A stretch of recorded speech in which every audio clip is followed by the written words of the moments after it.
Right, two of the best footballers of all time, Alan Shearer and Tubes. We wondered what would happen... It's true. We wondered what would happen if you put both of them in tiny blue shorts and made them chat to each other, so we did.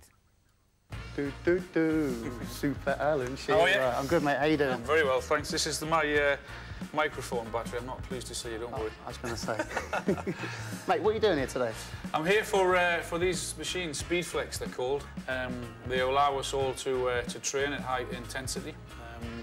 And great for the likes of me, who's had serious injuries with knees and ankles and backs, and there's no stiffness whatsoever. So young guys can use them, old guys, whether you're overweight or whether you're thin or whatever, and you can burn up to 1,000 calories in 45 minutes. So that's what we're here for. When you were pre-season, when you were a professional, did you enjoy it?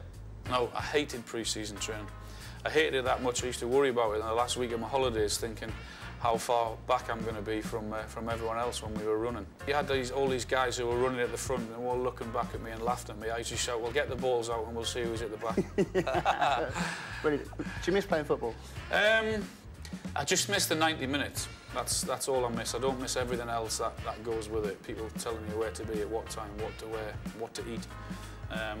But I miss the adrenaline rush of 90 minutes. You had a great career, didn't you? I mean, you're still the Premier League's top scorer. Yeah, I've got no complaints, none whatsoever. I lived my dream. I would have played football if I hadn't been paid for it. So to be paid and played football in front of 50,000 every week was a dream come true.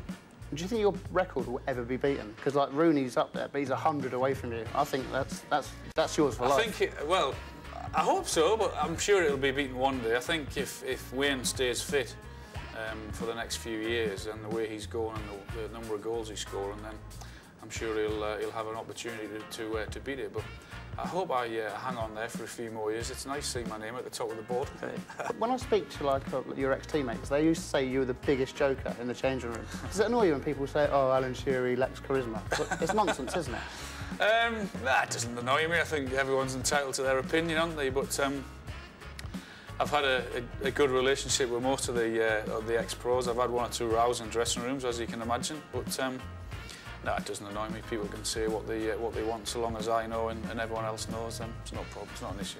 Well, you mentioned rows there. All I'm going to say is Roy Keane. You used to go for it, didn't you too? Well, we had a couple of battles. I mean, I've never ever come across Roy other than on a football pitch. I've never socialised with him. Never been to any dinner that he's been at. So I don't really know that side of him. But I know he was a warrior, and he didn't like losing, and I didn't like losing. And of course, we had our clashes, but they were all for the good of our respective team. What's the funniest thing you've ever seen in a football changing room? We had a great time in Euro '96 with Gaza. We cut the bottom of his socks one day, and everyone knew apart from him. And we all sat in the corner looking for him. So he's got his clothes on, he's put his trousers on, and of course he's went to put his socks on. He's pulled his socks right through. And whether it was one of the funniest ones or not, but it's one of the ones that sticks in the top of my head. You're a bit of a singer, aren't you? You've got a bit of a voice on you. Well, I wouldn't go that far. I've heard it. Yeah, only when I've had a drink, I think, do I get up. So.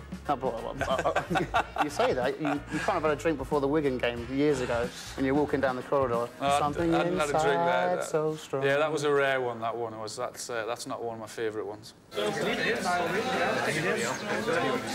when you've had a drink and you go up on stage, what's your favourite karaoke song? All Night Long, Lionel Richie. Don't even ask me to sing it, please.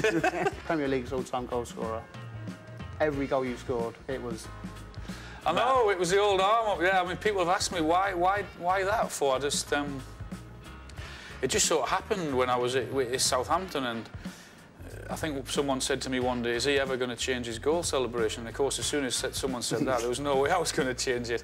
I changed it once or twice, once stupidly, for Newcastle when I went back to Blackburn. I changed it then.